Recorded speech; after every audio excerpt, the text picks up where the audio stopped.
After my marital separation, I completely disappeared, changed my physical appearance and my name, and remarried. I gave birth to a son and forged a serene and ordinary existence. Everyone, including him, surely believed that in the end I would return humiliated. 7 years later, I returned to the city of Santiago Muñoz, anticipating that he would have already married Sofia Reyes, the lady who had climbed the ladder thanks to my efforts, but at a social event I noticed him still strikingly attractive, even without a partner. He still did not recognize me. The whispers accompanied him.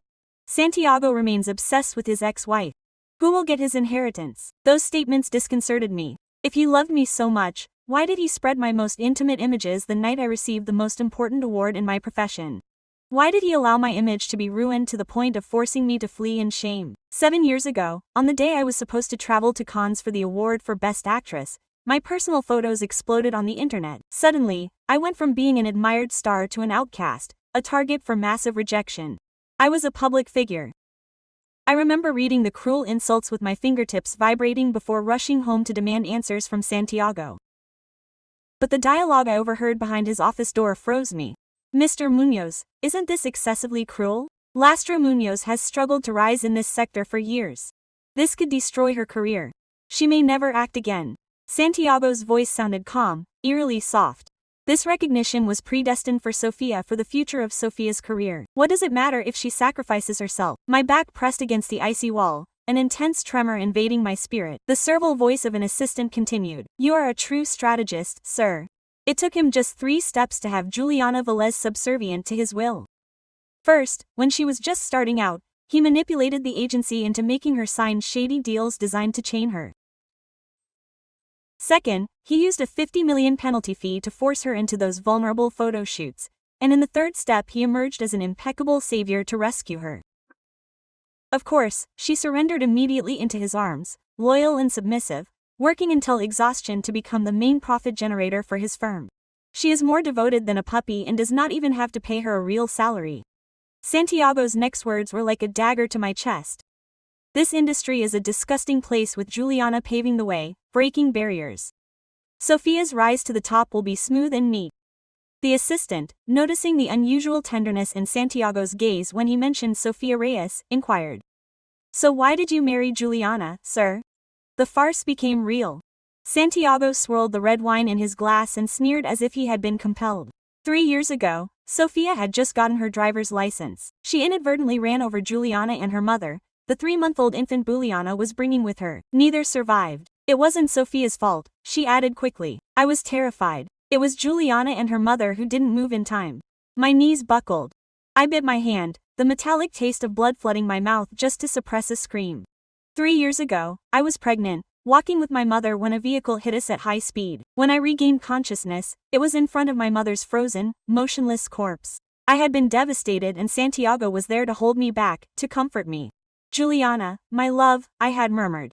I will turn this city upside down to find the being who perpetrated this. I swear I will get revenge for our baby and your mother.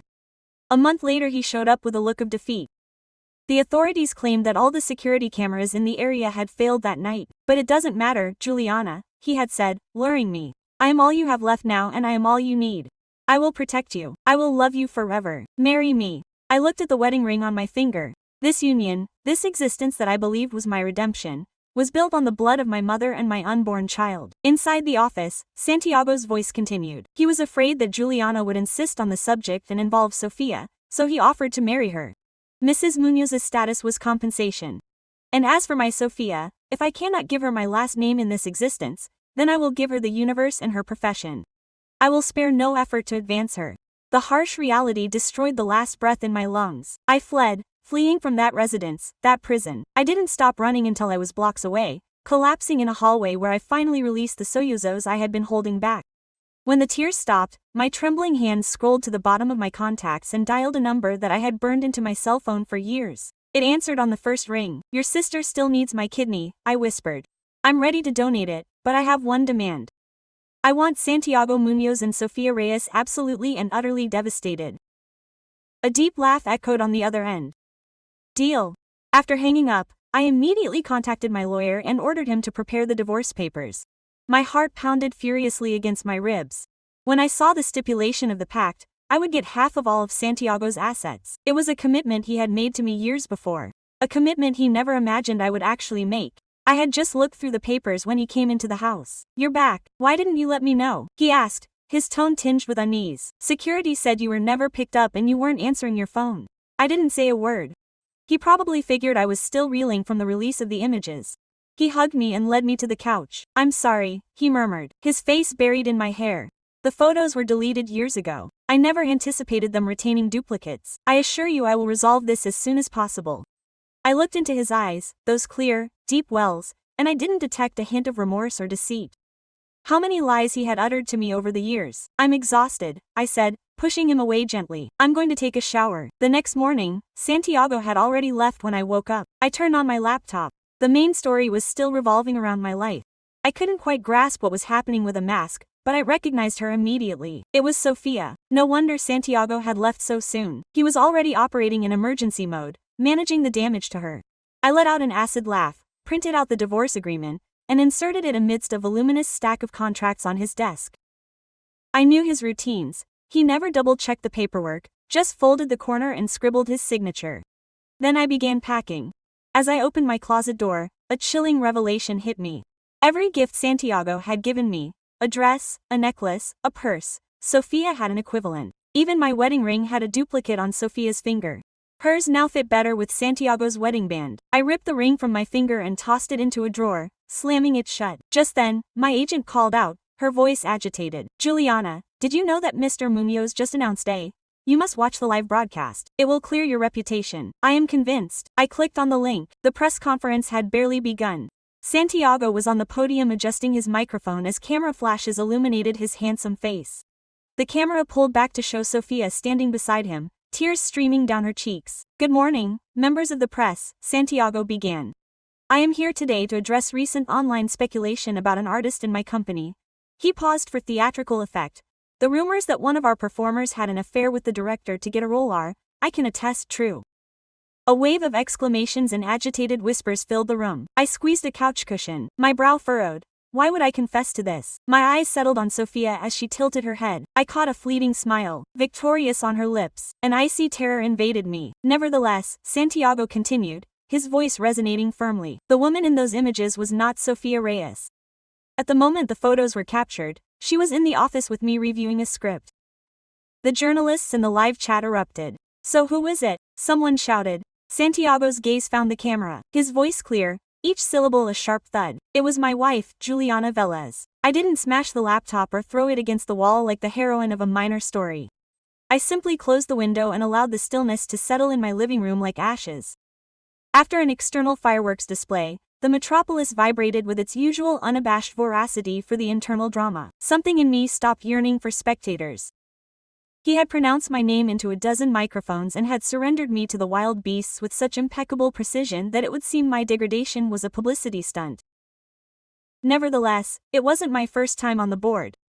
I put on a simple sweater, tied my hair back, and put a manila envelope in my purse, the one that was tucked right in the middle of the pile of documents on her desk, the one she had signed with her hasty handwriting, without looking at a single page.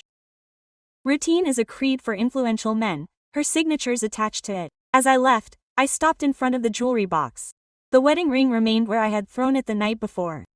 A ring with no beginning or end, just a cycle of well-planned deceptions. I closed the box delicately. It wasn't worth a scandal either. Downstairs, a dark car waited. The driver didn't look at me, just deactivated the lock.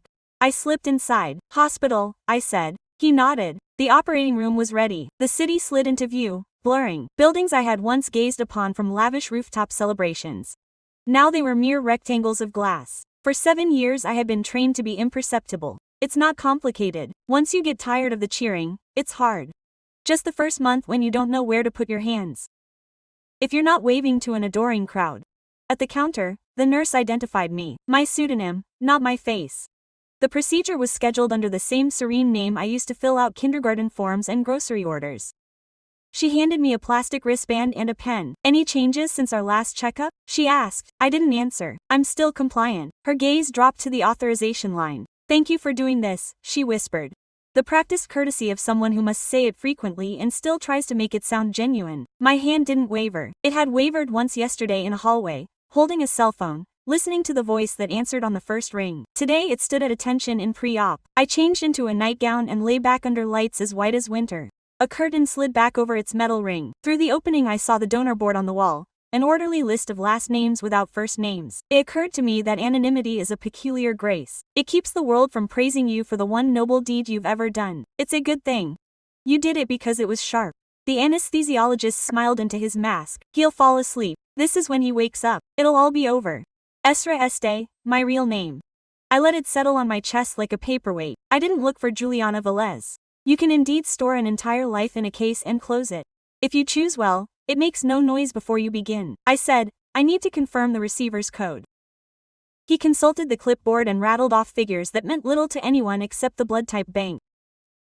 Is the recipient's hospital alias? I asked quietly. He looked up, puzzled. Normally, no, please, he hesitated. Then he lowered his tone. Alias Stone. It was a flawless piece of work, the kind a cautious agent would conceive in haste and a canny, eager young woman would accept without reading.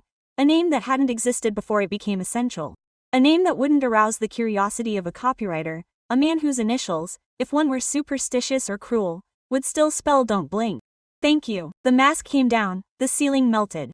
The last thing I felt was relief, not that I was about to donate a part of myself, but that at last a fraction of this story would be untainted when it emerged. The clock was wrong. It read an hour that made no sense, and the nurse had said gently, she'll be groggy for a while. As if the grogginess were an idyll with a gentle onset and a painless end. How is she? The question escaped me on its own. Stable, the nurse said. The transplant worked. Stable. Not grateful, not redeemed, not beatified. Stable. The word calmed my breathing, as matter of fact as a shopping list. I was held for 24 hours. Then a different vehicle picked me up, and then a new car was parked between the gates. The driver glanced at me in the rearview mirror exactly once. It wasn't the man on the phone. The man on the phone never drove.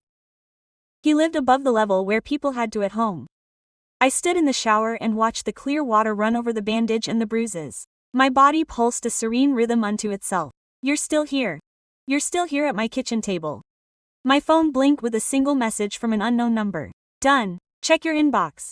I opened the email inside. There were 3 attachments and 1 line. You ask for ruins. I prefer precise demolitions. I clicked on the first file. It was a copy of the internal memo authorizing reputational redirection at Atlas Creative, the agency Santiago had quietly taken over years ago and set up as a laundromat for dirty contracts. It had my name on a list titled Clear the Way. The memo had an approval code. I knew that code.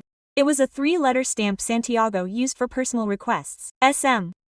The second file cataloged payments to a photographer and a director, men of note for work no one would admit to liking. They were the ones who had persuaded a very inexperienced actress to pose for an afternoon with a smile that wasn't consent, a body that was exhausted, and a penalty clause screaming from a locked drawer. The totals had been laundered through charitable foundations with bright names and shady ones. The third file was a medical record. It took me 3 tries to open it. The first, my finger slipped. The second, my brain refused. The third, I stared at the screen the way you stare at a door, knowing there's a monster behind it, and made my hand touch the knob anyway. Sophia Reyes's private chart, coded as alias Stone, a full transplant workup with her original blood type stamped at a trauma center 7 years ago. The night of the hit and run it tracked interventions, a mild concussion, a sprained wrist, an unlicensed driver fled the scene. Then she showed up at the ER on the recommendation of family contacts. Next to family contact, SVM, at the bottom, a list of anomalies, offline surveillance. The police were called by a concerned citizen who left no name. I breathed through my nose until the room stabilized. I had given my kidney to the woman who had killed my mother and son. And then I let a man erect an altar to her with my spine as the base. Well, may I live long enough to sell every score. I rose, dressed, and stepped out into November. The air had that winter flavor, icy metal and a promise of snow, if you were quiet enough to hear it. By afternoon, every major industry media outlet had a press invitation in their inbox for an emergency shareholders meeting of the Munoz Group. The subject matter was unremarkable in the way that only real threats are. The venue was the Astoria Ballroom. He liked to close deals under crystal chandeliers, as if he were negotiating. I was a woman. I arrived early and sat in the back. No one looked at me twice. A woman with an erect demeanor and no past could be a specter among giants. He entered with his entourage precisely 3 minutes before the hour. He was impeccable. He always was, even mourning had become his favor. On days when the board called, faces of old fortune, shoes of new wealth, also entered. Journalists lined the walls, hemmed in by velvet ropes and men with discreet muscles. Sophia did not appear. She was in a spotless white room with a window that did not open, learning to count the seconds of a second existence.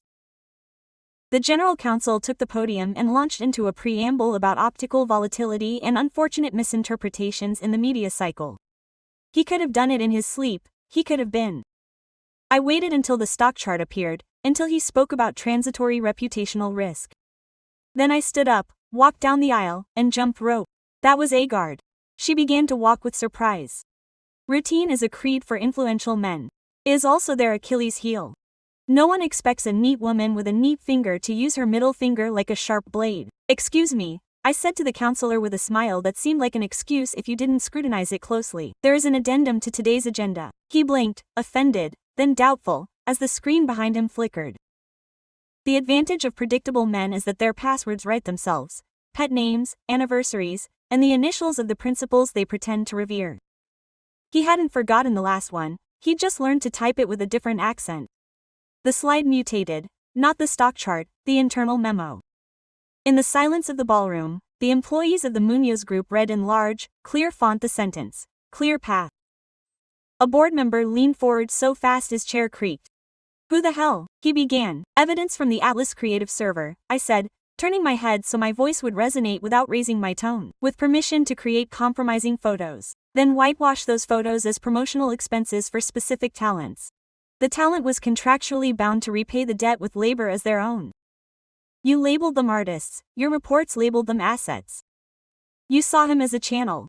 The law classifies it as organized crime." Santiago stirred a little. In fact, his lips twitched, his eyes darted to the AB technician, but it was the first time he had put aside the charm coin and resorted to power. "Who are you?" Someone let out a laugh, a short, astonished sound. The cameras adored him so much that they had forgotten that there were angles that didn't make him look any better. I saw him looking at me, waiting for a gesture of recognition that wouldn't come. I had learned to wear my face like a mask that you couldn't tear off. "Just one shareholder," I declared, raising the microphone with a hint of authority. It was a simple sentence and a trigger. The next slide condensed the voting rights. A block of shares purchased in the last 6 months via 3 shell companies whose documents had looked identical to other filings to bleary-eyed lawyers. The shell companies had merged this morning into a single trust, with a simple, old-fashioned name: Margarita Velez Foundation. My mother never owned a foundation. She had warm hands and a gold locket that she wore to every performance I did, even when I was a tree with no words. The foundation's bylaws were explicit. It would fund legal defense, scholarships, and pensions for artists shackled by predatory contracts. It would also seek compensation from entities that exploited them. "This is illegal," someone mumbled. I didn't claim that part was. "This part is corporate governance." I pulled the stapled wad from my purse. Mr. Munoz signed a consent to surrender his control. Voting during emergency remediation. The trigger is reputational risk that exceeds an agreed-upon threshold. The threshold is this, I stated in the memo again. Along with hospital records proving Mr. Munoz's interference in a criminal investigation into a traffic homicide 7 years ago and records of payments to stop police action, he stood as if he could persuade me to lower the charge. "It's anonymous," he said calmly. "You have nothing connecting that donation. You have nothing connecting anyone worth mentioning." "Pseudonyms are like lipstick," I said softly. "They rub off easily. Unfortunately for you, hospitals keep the type that doesn't rub off. The recipient of a living donation must sign their legal identity in at least one place, even if the rest of the file is fog. Ms. Reyes did it yesterday morning." A murmur ran through the room. Curiosity, cruelty, astonishment. People are fascinated by seeing a girl knocked off a pedestal. They're fascinated by more when the pedestal. He caught his breath. "You will never undertake this undertaking," he said, and the smooth baritone he had used at my wedding finally cracked. "You do not have the courage for this." For a moment, the words touched some old, wounded corner inside me. He had known exactly where it dwelt. My younger self, spectral. He had erected his ladder on his back. "I sold my worth once to pay for a dream," he declared, no longer smiling. "I am done lending bones to men." Security moved in. The legal counsel whispered warnings, sharp and obvious. An executive demanded a recess that he would not get. The reporters grabbed the story because sometimes, even the most cynical of them, know when the story is bigger than a headline. I did not call the police, I did not have to. They were already there. They had followed the paper trail from the trauma center to the transplant center, to the foundation files, to the memo file. They had matched signatures and timestamps, and phone records from the Presenia had a warrant for Atlas Creative servers and the Munoz Group's internal messaging system. They had a warrant for the King director, whose lap and then hotel had been part of the same machinery. He was handcuffed outside the elevator of history while still trying to decide which of his women to send a message to, and they had a warrant for Sophia. They would not handcuff her until she had overcome recovery. The law had sharp edges from what I had recognized. The officers advanced toward the stand. Someone screamed somewhere in the back. A woman said, "Oh, my God." As if those 3 syllables had ever altered anything. Santiago looked at me as the white poker chip of his composure finally fell from the table into the darkness. "What do you want?" he asked. One last offer, as if this were still a transaction between civilized people and not a consequence. I knew he would ask. I had drafted the line to him years ago in my mind and waited for my mouth to utter it. "None of you," I declared. "Not your apologies, not your excuses disguised as sacrifice, not your money, because I want the world you walk in to match the one you buy," he declared. "Because someone should erase your name from the necklaces you put on girls and call necklaces." His jaw hardened. "Do you think I did all this for Sophia?" "I think you did it for yourself," I replied. "She was the narrative that pleased you the most." The officers took their elbows. Then, the first soft touch that pretends to be courtesy a second before turning to iron did not resist. Men like him do not conceive of bars applying to them until they feel them. Before the chaos exploded into a dozen shards with 100 angles, I stepped back and retreated. I did not need to see men with badges carry away a man in a suit. I had seen too much outside the hotel. The cold hit like the truth. I paused under a gaudy canopy and breathed until the anger subsided. A vehicle pulled up, not the nondescript one that had transported me through sterile rooms, but a midnight blue city car with spotless paint and the kind of license plate that no one ever tickets. The back door opened. "Get in," he said. Luciano Hart didn't look like a villain in a cautionary tale. He looked like a gentleman who had discovered the mathematical uses of patience early on and never forgot the lesson. His suit probably cost less than Santiago's, but it suited him better. "You don't owe me anything for that." "Too late," he would say. "But time is not morality." He inclined his head. "You could have asked me to bury them.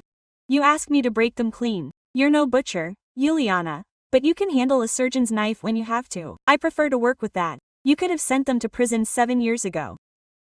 "I could have sent a terrified 19-year-old to prison and created a martyr," he said evenly. "And a 28-year-old businessman would have swatted the consequences like gnats. I prefer to let the rot ripen before I harvest." Besides, his eyes softened, and for a second I saw the brother. "No, the broker. My sister wouldn't have survived the first harvest. She'll live long enough to make sense of the bill now." The silence thinned, then broke. "What do you want me to do with the company?" I asked at last. "What you wrote in your bylaws," he said. "Make something valuable of its remains. There's always a market for atonement." "Well, you could value it fairly." "Santiago will try to contact me," I said. "He won't be allowed," Luciano replied. "But he'll try." I thought of the rumor that had greeted me at the gala. The ex-wife will inherit his fortune. I realized with a kind of ironic clarity that it had been true in the vaguest possible way.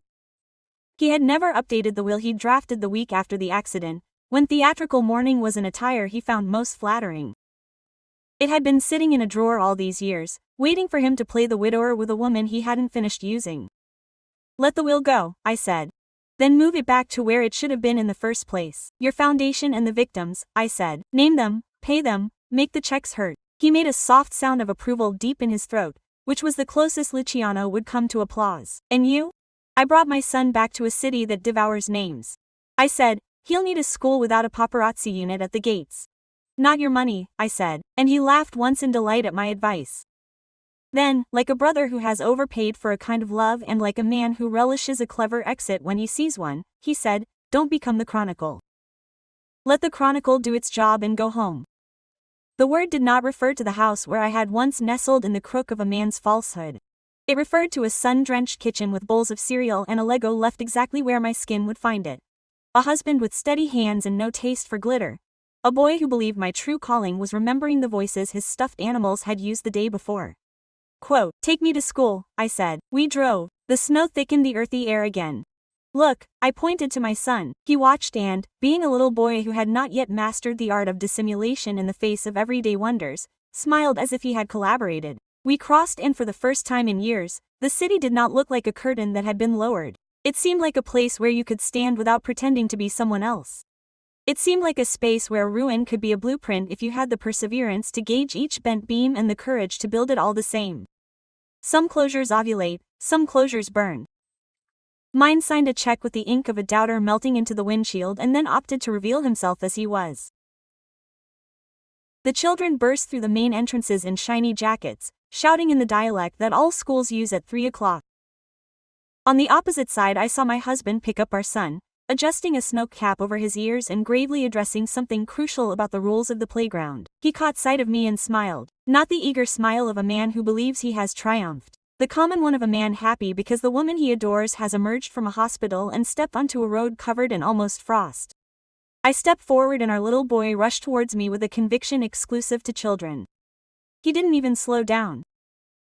The discomfort flashed brightly at the sight of the suture and then ebbed as his arms clung to my neck and his hair was sticky with some sweetness, just like a childhood that didn't owe a penny to guys with loudspeakers.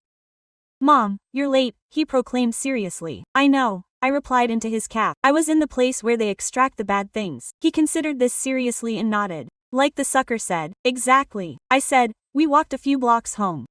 I didn't check my phone until my son was busy lecturing a dinosaur about sharing. When I did, the screen was ablaze. Press notifications, legal opinions, chatter so excited it felt like white noise. Above, a message from an encrypted contact glowed like an ember. "You said you wanted them annihilated. Why do I sense you absolved them?" I tapped away, feeling unusually benign toward the anonymous choir of fairness I'd hired. Because punishment is an instant, the aftermath an existence. I placed the phone face down. The ringing came at dusk. My husband looked at me. He opened the door to a lady in hospital gray, a scarf wrapped around her throat like a banner of peace she had no idea how to wave. Her eyes, always wide open like a deer pretending not to hear a predator, were red. She stared at me as if I could forge an exit on a cliff instantly. "I need to talk to Juliana," he said, unaware that he already did. "Then stop fooling yourself long enough to hit the right dwelling."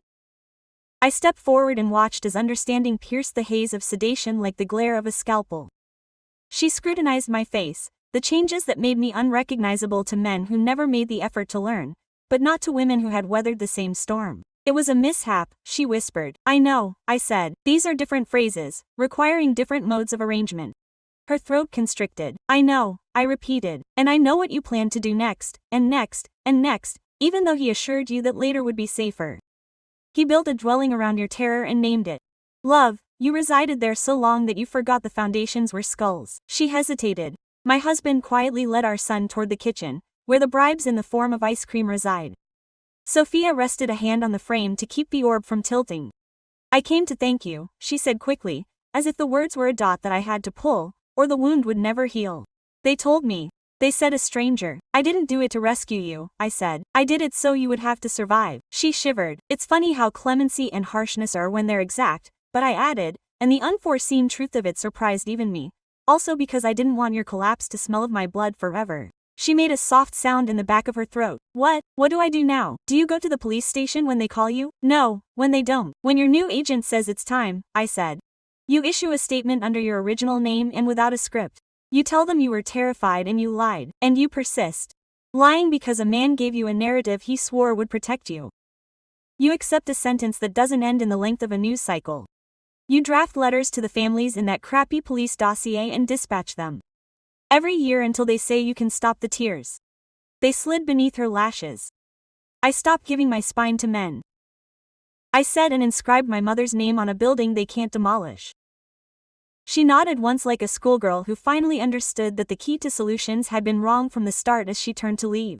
She stopped. "He will contact you," she said. "He won't be allowed," I replied. "That's not identical," she said, and for the first time in decades I believed I had the power to instruct myself unanimously. I closed the door and rested my forehead against the wood in the kitchen. My son was explaining to his father that the green dinosaur had, in effect, apologized.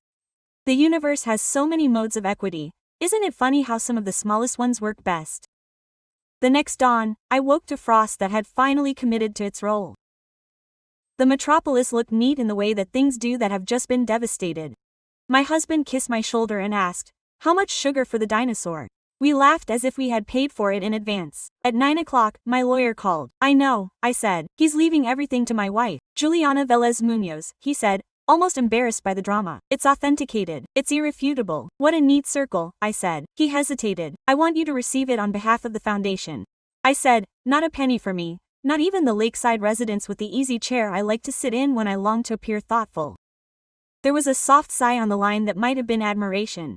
Make the payroll, I said. Start with the Atlas girls, then the understudies, then the stuntwomen, the ones with the bad knees, the ones who quit before they started because a man told them their story was meaningless. Pay tuition, rent, advocates, finance escape strategies, finance startups. I have to drop the kid off at school at 8:30 and a board meeting at 10.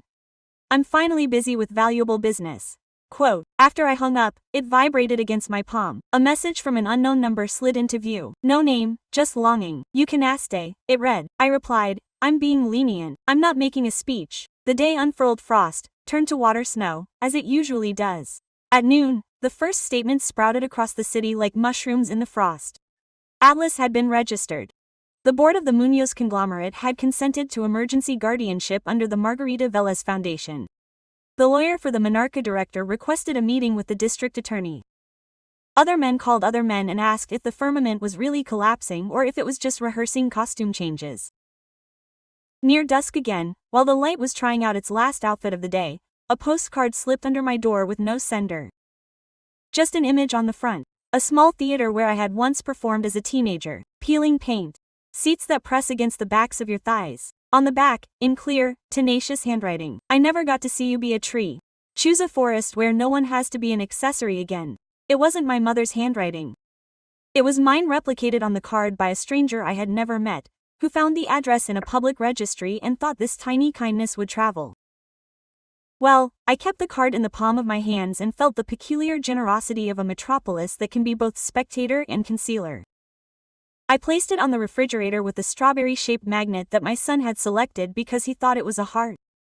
That night when the house was quiet and the only glow was the subtle one produced by the dishwasher trusting in the dawn, I opened the drawer of the boxes for the last time. The ring was where I had left it, shining in the way that inert things shine under the glass of a glossy, beautiful, inanimate museum. I took it out, slipped it into a small velvet bag and wrote a label for a box that would go to the tiny museum of foundation objects of caution, contracts and other necklaces. I slept without visions in the morning. I accompanied my son to school through the frost, which had finally learned its own gravity. He told me very solemnly that the green dinosaur had indeed kept his commitment to share, and I told him very solemnly that keeping commitments was how you stood tall. Even when you were tiny on the corner, a street vendor winked at me and gave me a paper cup for free. Kindness seems like a deception until you try it across the street. A sign crew climbed scaffolding to peel a sign underneath it, emerging strip by strip as they worked. There was an older mural that I remembered of the girl who had been a lady planting something small, something purposeful, something green. The men scraped the paper, the lady's painted hands fell off, they touched the dead man and erected a gate with utilities. Then I woke up. When I saw the gate open, he left the gate open. That's not indulgence, that's structure.